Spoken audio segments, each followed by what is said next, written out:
whether you agree or disagree with that last video. Oh my goodness, very controversial, the last one. But it, well, basically came with some good conversations, or it made people think at least. So they got their points across, which is all I asked for, just for people to think, really. But yeah, maybe I should voice my opinions more often. Wagwan people, it is I, SourBawss, bringing an OU match against the Toxicdash. And yeah, big threats really on his side of the field is the Fortress and the Scissor, since Fortress can take quite a number of hits if I am unable to set up. But yeah, just going to lead with my Azelf as per usual, as I'm figuring he'd probably lead off with the Fortress himself. So yeah, without further ado, let's get on with the show. As he's going to lead off with the Reuniclus, which is quite odd really, but oh well. I'm just going to go with my Azelf, taunt it, as since he led off, I figured he was the Trick Room variant with Shadow Ball, etc, but that's not the case. He's the Carmine variant, so I'm just going to go for the Stealth Rock next turn as he goes for the Hidden Power. And it's not fighting because it was neutral, so I'm guessing it was Hidden Power Fire, as he will later confirm that anyway.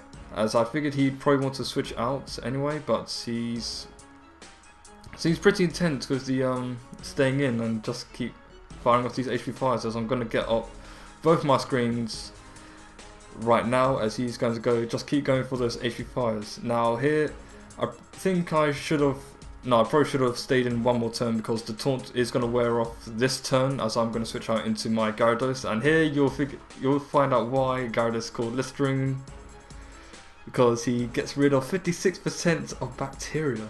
Imagine that. Either way, as I'm just going to switch into the HP Fire, as it is not very effective. Just going to go for that Dragon Dance, as the Reuniclus is going to go for that Carmine. That's why I said I should have stayed in one more turn, so I can just get a taunt off.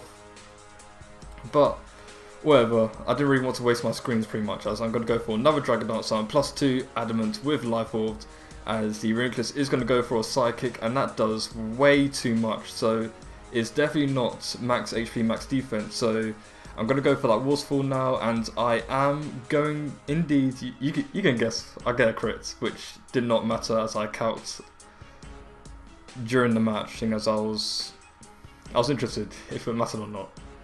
But my damage calculator isn't working for some reason, so I can't calculate again to reaffirm that, but whatever. As you're going to switch, yeah, can't talk. Go switch into Sizzle, then double switch into Fortress. I have no idea why, because I knew even at +2 I can't kill this thing if it was physically defensive, bulky. But thanks to that I take less Life Orb damage and I save my screens. No. Well anyway, yeah, no, I take less damage anyway because he can't Gyro Ball or Volt Switch or whatever.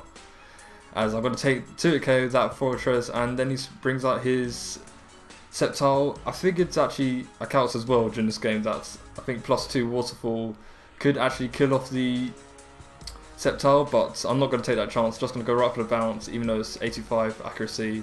And I do hit, and I take that thing right out. But now, all good things must come to an end. Gyarados, I'm sorry, you're just going to have to be Death Fodder now, as the Sizzle is going to finally revenge kill me with the Bullet Punch, and down goes Gyarados. And I see that the Sizzle is Life Orb, so I'm going to switch out into my Dragonite. And I could have predicted the switch into the Gliscor and gone for a Dragon Dance first time, but I didn't really want to predict, and I have no reason, and I don't really need to predict right now, since I've made such a massive dent into his team. It's 5-3 now, as I'm just going to go for the Dragon Dance, as he is going to go for the Fling, which is very odd set. Not odd set, just very old. I haven't seen that since maybe the start of Gen 5. And because I haven't seen this since the start of Gen 5, I did not realise that. And then pieced together that the moveset would be Earthquake, Fling, Protect, and Earthquake, Fling, Protect, and basically he can't touch me. And I did not realise that, but either way, he goes for the Protect, which I don't know why actually. People keep protecting on my Outrages. Then they realise that in Gen 5 it resets, and I did get the free turn Outrage, so I was not confused. So either way, I'm just going to go for the Outrage once again, as he switches that into the Blissey. as that's the HP is going down, down, down, and you do not know the power of Dragonites, basically. +1, huge threats in OU, huge.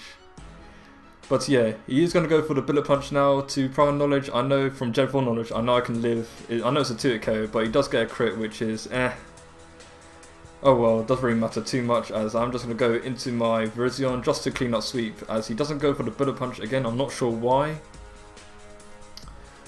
But oh well, doesn't really matter. It's my game pretty much now, as I'm going to go for the HP Ice next turn. And something came to my attention actually. I don't know why, but I thought this was common knowledge that when you go for the HP Ice IVs, it's 31 in each stat except attack and defense for special attackers. And people keep saying that 30 in speed is the standard. I've no idea why. I don't know where people get that idea from. Probably from PO, because PO sets HP Ice to 30 speed IVs as the default.